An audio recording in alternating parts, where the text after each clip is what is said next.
ಇನ್ನು ಡಿಕೆ ಜೊತೆ 14 ಮಂದಿ ಸಚಿವರಾಗಿ ಪ್ರಮಾಣ ವಚನ ಸ್ವೀಕರಿಸುವ ಸಾಧ್ಯತೆಗಳು ಕಂಡು ಬರ್ತಾ ಇದೆ. ಜೂನ್ 3ರಂದು ಡಿಕೆ ಶಿವಕುಮಾರ್ಗೆ ಪಟ್ಟಾಭಿಷೇಕ ನಡೆಯುತ್ತೆ. ಡಿಕೆ ಜೊತೆ 14 ಮಂದಿ ಸಚಿವರಾಗಿ ಪ್ರಮಾಣ ವಚನವನ್ನ ಸ್ವೀಕರಿಸುತ್ತಾರೆ.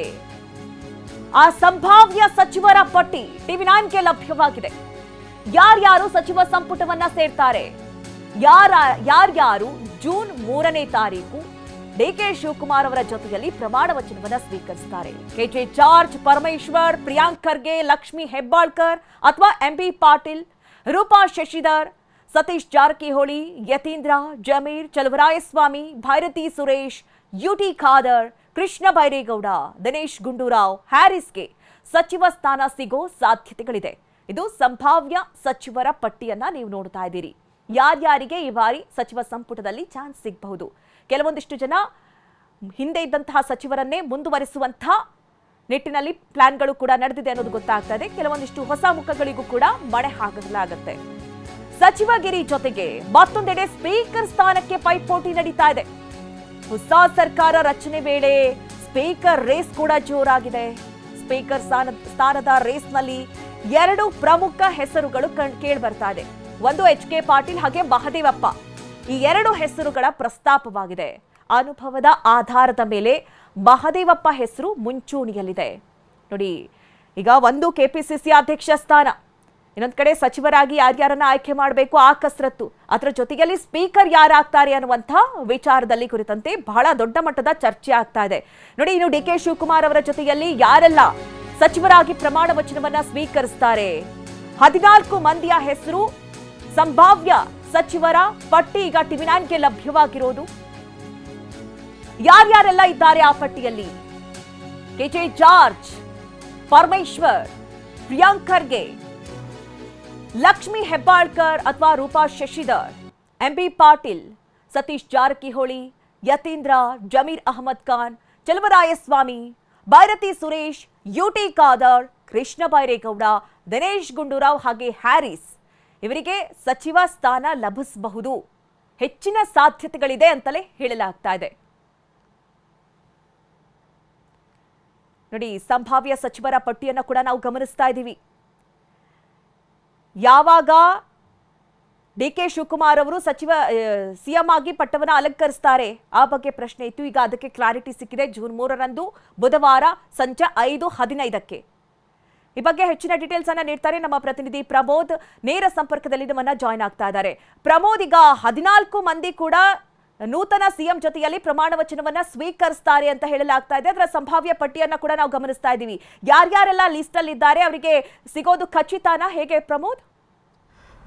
ಮಧು, ಈಗಾಗಲೇ ನಮಗೆ ಸಂಭಾವ್ಯ ಸಚಿವರ ಪಟ್ಟಿ ಹೈಕಮಾಂಡ್ನಿಂದ ಕೂಡ ಈಗ ಒಂದು ಲೀಸ್ಟ್ ಬರ್ತಾ ಇದೆ. ಈ ಲೀಸ್ಟ್ ಕೂಡ ಟಿವಿ9ಗೆ ಈಗಾಗಲೇ ಲಭ್ಯವಾಗಿದೆ. ಹೀಗಾಗಿ ಇದೇ ಲೀಸ್ಟ್ನ ಆಧಾರದ ಮೇಲೆ ಟಿವಿ9 ಈ ಸುದ್ದಿಯನ್ನು ಬ್ರೇಕ್ ಮಾಡ್ತಾ ಇದೆ. ಒಟ್ಟು 14 ಮಂದಿ ಮುಖ್ಯಮಂತ್ರಿಯ ಜೊತೆಗೆ ಪ್ರಮಾಣ ವಚನ ಸ್ವೀಕರಿಸುವಂಥದ್ದು ಬಹುತೇಕ ನಿಶ್ಚಿತ ಅಂತ ಹೇಳಲಾಗ್ತಾ ಇದೆ. ಇದರ ಜೊತೆಗೆ ವಿವರಗಳು ಕೂಡ ಬರ್ತಾ ಇದೆ. ಯಾವೆಲ್ಲ ನಾಯಕರು ಪ್ರಮಾಣ ವಚನ ಸ್ವೀಕರಿಸಬೇಕು, ಏನೆಲ್ಲ ಮಾಡಬೇಕು ಅದರ ಬಗ್ಗೆ ಕೂಡ ಈಗಾಗಲೇ ಲೀಸ್ಟ್ ರೆಡಿ ಆಗ್ತಾ ಇದೆ. ಇವತ್ತು ಬೆಳಗ್ಗೆ ತಾನೇ ಟಿವಿ9 ಒಂದು ಸುದ್ದಿಯನ್ನು ಹೇಳಿತ್ತು. ಇವತ್ತು 3 ಗಂಟೆಗೆ ಅಥವಾ ಇನ್ಫ್ಯಾಕ್ಟ್ ಸಭೆ ಇದೆ, ಅದರಲ್ಲಿ ಚರ್ಚೆ ಆಗುತ್ತೆ. ಅದರ ಜೊತೆಗೆ ಈಗ ಬರ್ತಾ ಲೀಸ್ಟ್ಗಳನ್ನು ಗಮನಿಸ್ತಾ ಇದ್ರೆ ಡಿಕೆ ಶಿವಕುಮಾರ್ ಜೊತೆಗೆ KJ George, Parameshwar, Priyank Kharge, MB Patil ಅಥವಾ ಲಕ್ಷ್ಮಿ ಹೆಬ್ಬಾಳ್ಕರ್, ರೂಪಾ ಶಶಿಧರ್, ಸತೀಶ್ ಜಾರಕಿಹೊಳಿ, ಯತೀಂದ್ರ ಸಿದ್ದರಾಮಯ್ಯ, ಜಮೀರ್ ಅಹಮದ್ ಖಾನ್, ಚಲುವರಾಯಸ್ವಾಮಿ, ಭೈರತಿ ಸುರೇಶ್, ಯುಟಿ ಖಾದರ್, ಕೃಷ್ಣ ಬೈರೇಗೌಡ ಮತ್ತು ದಿನೇಶ್ ಗುಂಡೂರಾವ್ ಹಾಗೂ ಎನ್.ಎ. ಹ್ಯಾರಿಸ್ ಇವರೆಲ್ಲರೂ ಕೂಡ ಮೊದಲ ಹಂತದಲ್ಲಿ ಪ್ರಮಾಣ ವಚನ ಸ್ವೀಕರಿಸುವಂಥ ಸಾಧ್ಯತೆ ಇದೆ ಅಂತ ಹೇಳಲಾಗ್ತದೆ. ಈಗಾಗಲೇ ಒಂದು ಚರ್ಚೆ ಆಗ್ತಾ ಇದೆ. ಇದಕ್ಕೆ ಸಂಬಂಧಪಟ್ಟಂತೆ ಬಹುತೇಕ ಫೈನಲ್ ಆಗಿದೆ.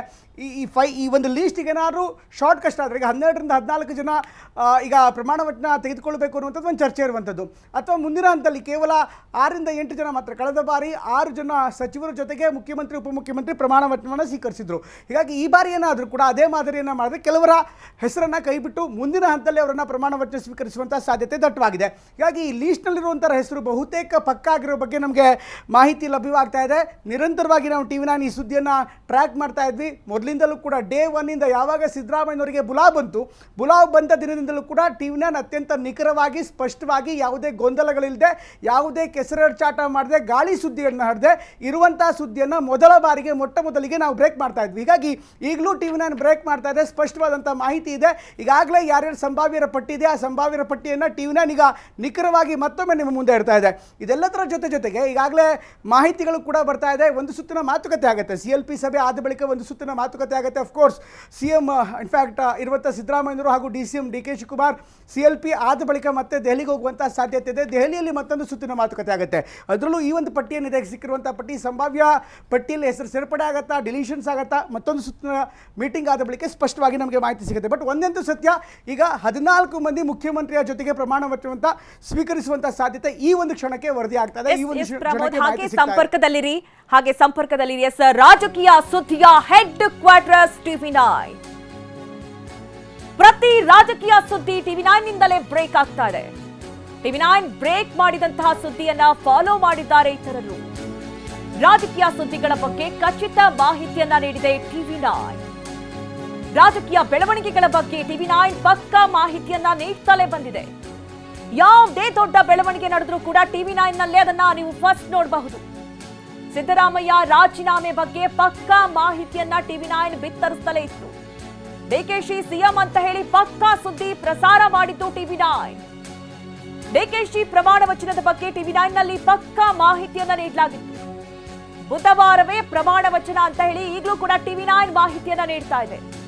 ಬುಧವಾರ ಪ್ರಮಾಣ ವಚನ ಅಂತ ಹೇಳಿ ಮೊದಲು ಸುದ್ದಿ ಬ್ರೇಕ್ ಮಾಡಿದ್ದು TV9. ಕನ್ನಡಿಗರ ಏಕೈಕ ವಿಶ್ವಾಸಾರ್ಹ ಚಾನೆಲ್ TV9. ಪಕ್ಕಾ ಸುದ್ದಿ ಅಂದ್ರೆ TV9.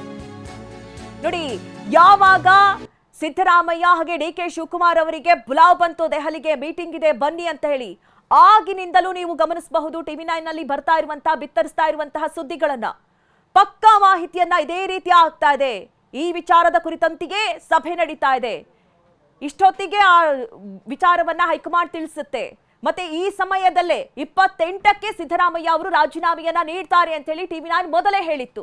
ಹೀಗಾಗಿ ಬಹಳ ವೀಕ್ಷಕರು ಕೂಡ ತುಂಬಾ ವಿಶ್ವಾಸ ಇಟ್ಟು TV9 ಅನ್ನ ಗಮನಿಸ್ತಲೇ ಇದ್ದಾರೆ. ಹೀಗಾಗಿ ಪಕ್ಕಾ ಸುದ್ದಿಯನ್ನ ನೀಡುವಂತಹ TV9ಗೆ ಮೊದಲ ಆದ್ಯತೆಯನ್ನ ನೀಡ್ತಾ ಇದ್ದಾರೆ.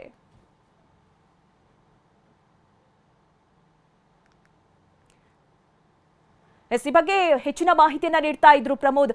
ನಾವು ಗಮನಿಸ್ತಾ ಇರೋ ಹಾಗೆ ನೀವು ಕೂಡ ಹೇಳ್ತಾ ಇದ್ರಿ, ಯಾವಾಗ ಸಿದ್ದರಾಮಯ್ಯ ಅವರಿಗೆ ದೆಹಲಿಗೆ ಬುಲಾವ್ ಬಂತು ಆಗಿನಿಂದಲೂ ಕೂಡ ನಾವು ಸುದ್ದಿಯನ್ನ ಪ್ರಸಾರ ಮಾಡ್ತಲೇ ಇದ್ವಿ.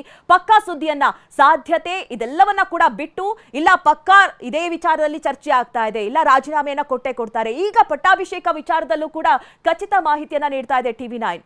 ಪ್ರಮೋದ್, ಮೊದಲಿಂದಲೂ ಕೂಡ ಡೇ 1 ಇಂದ ಕೂಡ ನಾವು ಈ ಒಂದು ಸುದ್ದಿಯನ್ನು ಟ್ರ್ಯಾಕ್ ಮಾಡುವಂಥ ಸಂದರ್ಭದಲ್ಲಿ ನಿಖರವಾದಂಥ ಮಾಹಿತಿಯನ್ನು ನೀಡ್ತಾ ಇದ್ವಿ. ಅದು ಮುಖ್ಯಮಂತ್ರಿ ಸಿದ್ದರಾಮಯ್ಯನವರಿಗೆ SIR ಸಭೆಯಲ್ಲಿ ಇದ್ದಾಗಲೇ ಹೈಕಮಾಂಡಿನಿಂದ ಬಂದಂಥ ಕರೆ ಇರ್ಬೋದು, ಆನಂತರ ದೆಹಲಿಯಲ್ಲಿ ರಾಹುಲ್ ಗಾಂಧಿ ಅವರ ಸಭೆ ಇರ್ಬೋದು, ಸಭೆಯಲ್ಲಾದಂಥ ಇನ್ಸೈಟ್ಸ್ಗಳಿರ್ಬೋದು, ರಾಹುಲ್ ಗಾಂಧಿ ಅವರು ರಾಜ್ಯಸಭೆ ಆಫರ್ ಇಟ್ಟಿರುವಂಥದ್ದು ಇರ್ಬೋದು, ಆನಂತರ ರಾಜೀನಾಮೆಗೆ ಕೊಟ್ಟಿರುವಂಥ ಆಫರ್ಗಳಿರ್ಬೋದು, ಸಿದ್ದರಾಮಯ್ಯನವರು ಅದನ್ನು ನೆಗ್ಲೆಕ್ಟ್ ಮಾಡಿ ಅಥವಾ ಅದನ್ನು ರಿಜೆಕ್ಟ್ ಮಾಡಿದ್ದಂತ ಇರ್ಬೋದು, ರಾಷ್ಟ್ರ ರಾಜಕಾರಣಕ್ಕೆ ಹೋಗಲ್ಲ ಅನ್ನುವಂಥ ಮಾತುಗಳಿರ್ಬೋದು. ಅದರ ಜೊತೆಗೆ DCM DK ಶಿವಕುಮಾರ್ ಅವರು ಮುಖ್ಯಮಂತ್ರಿಯಾಗಿ ಈಗಾಗಲೇ ಆಯ್ಕೆ ಸಾಧ್ಯತೆ ಇದೆ ಅಂತ ಮೊದಲಿಗೆ ಬ್ರೇಕ್ ಮಾಡಿದ್ದಿರಬಹುದು. ಅದಾದ ಬಳಿಕ ಈಗ ಪ್ರಮಾಣ ವಚನದ ದಿನಾಂಕ, ಪ್ರಮಾಣ ವಚನದ ಸ್ಥಳ, ಇದೆಲ್ಲವನ್ನೂ ಕೂಡ TV9 ನಿರಂತರವಾಗಿ ನಾವು ಸುದ್ದಿಯನ್ನ ಮಾಡ್ತಿದ್ದೀವಿ. ನಾವು ನಮ್ಮ ಬೆನ್ನನ್ನು ತಟ್ಕೊಳ್ಳೋದಕ್ಕೆ ನಾವು ಈ ವರದಿಯನ್ನು ಮಾಡ್ತಾ ಇಲ್ವಾ, ನಾವು ನಮ್ಮ ಬೆನ್ನ ತಟ್ಕೊಳ್ಳೋದಕ್ಕೆ ಈ ಮಾತನ್ನು ಹೇಳ್ತಾ ಇಲ್ಲ.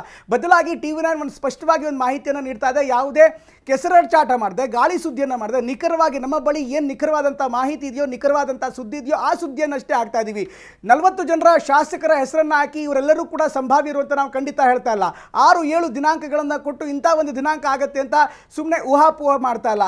4-5 ಸ್ಥಳಗಳನ್ನು ಹೇಳಿ ಯಾವ್ದಾದ್ರು ಒಂದು ಸ್ಥಳದಲ್ಲಿ ಇಂಥ ಪ್ರಮಾಣ ವಚನ ನಡೆಯುತ್ತೆ ಅಂತ ನಾವು ಹೇಳ್ತಲ್ಲ. ಇಂಥ ಸ್ಥಳದಲ್ಲೇ ಆಗುತ್ತೆ, ಹೀಗೆ ಆಗುತ್ತೆ, ಇಂಥ ದಿನಾಂಕವೇ ಆಗುತ್ತೆ ಅನ್ನುವಂಥ ನಿಖರವಾದಂಥ ಮಾಹಿತಿಯನ್ನು ನಮ್ಮ ಬಳಿ ಏನಿದೆಯೋ ಅದನ್ನೇ ಹೇಳ್ತೀವಿ, ಅದನ್ನು ಮಾತ್ರ ಹೇಳ್ತೀವಿ. ಹೀಗಾಗಿ ಈಗಲೂ ಕೂಡ ಮತ್ತೊಮ್ಮೆ ನಾವು ವೀಕ್ಷಕರಿಗೆ ಸ್ಪಷ್ಟವಾಗಿ ಹೇಳ್ತಾ ಇದ್ದೀವಿ, ಅನಗತ್ಯವಾದಂಥ ಕೆಸರಾಚಾಟವನ್ನು, ಅನಗತ್ಯವಾದಂಥ ಇನ್ನಿಲ್ಲದ ಹೆಸರುಗಳನ್ನು ಕೇವಲ ಗ್ರಾಫಿಕ್ಸ್ ಮೂಲಕ, ಫೋಟೋಗಳ ಮೂಲಕ ಸಂಭಾವ್ಯರು ಅನ್ನುವಂಥ ಸಚಿವರನ್ನು ಹೇಳ್ತಾ ಇಲ್ಲ. ನಾವೀಗ ನಮ್ಮ ಬಳಿ ಇರುವಂಥ ಮಾಹಿತಿಯ ಆಧಾರದ ಮೇಲೆ 14+1 ಮುಖ್ಯಮಂತ್ರಿಯ ಜೊತೆಗೆ 14 ಸಚಿವರು ಪ್ರಮಾಣ ವಚನ ಮಾಡುವಂಥ ಸಾಧ್ಯತೆ ಇದೆ ಅನ್ನುವಂಥ ದಟ್ಟವಾದಂಥ ಮಾಹಿತಿ ಈಗಾಗಲೇ ಬರ್ತಾ ಇದೆ. ಅದರ ಆಧಾರದಲ್ಲೇ ವೀಕ್ಷಕರಿಗೂ ಕೂಡ ಇರ್ತಿದ್ದೀವಿ ನಾವು. ಎಟ್ ದ ಸೇಮ್ ಟೈಮ್ ಇನ್ನೊಂದು ಕಾಶಿಯಸ್ ಆಗು ಕೂಡ ಹೇಳ್ತಾ ಇದ್ದೀವಿ. ಇದು ನಮ್ಮ ಬಳಿ ಇರುವಂಥ ಸಂಭಾವ್ಯರ ಪಟ್ಟಿ. ಇದನ್ನು ಮುಂದಿನ ಹಂತದಲ್ಲಿ CLP ಸಭೆಯಲ್ಲೋ ಕಾಂಗ್ರೆಸ್ನ ಹೈಕಮಾಂಡ್ ಸಭೆಯಲ್ಲೋ ಮತ್ತೇನಾದರೂ ಬದಲಾದಂಥ ಪಕ್ಷದಲ್ಲಿ ಆ ವಿಚಾರವನ್ನು ಕೂಡ ನಾವು ನಿಮ್ಮ ಮುಂದೆ ಇಡ್ತಾ ಇದ್ದೀವಿ. ಈಗ ಇರುವಂಥ ಅತ್ಯಂತ ವಿಶ್ವಾಸಾರ್ಹ ಮೂಲಗಳಿಂದ ಸಿಕ್ಕಿರುವಂಥ ಮಾಹಿತಿ. ಹೀಗಾಗಿ ಈಗ ಸದ್ಯಕ್ಕೆ ನಮಗೆ ಸಿಗ್ತಿರುವಂಥ ಮಾಹಿತಿಯ ಪ್ರಕಾರ ಈ ನಿಖರವಾದಂಥ ಮಾಹಿತಿಯನ್ನು ನಾವು ಜನಗಳ ಮುಂದೆ ಇರುವಂಥ ಪ್ರಯತ್ನವನ್ನು ನಿರಂತರವಾಗಿ ಮಾಡ್ತೀವಿ. ಮಧು. ಎಸ್ ಪ್ರಮೋದ್, ಥ್ಯಾಂಕ್ ಯು ನಿಮ್ಮೆಲ್ಲ ಡೀಟೇಲ್ಸ್ಗಾಗಿ.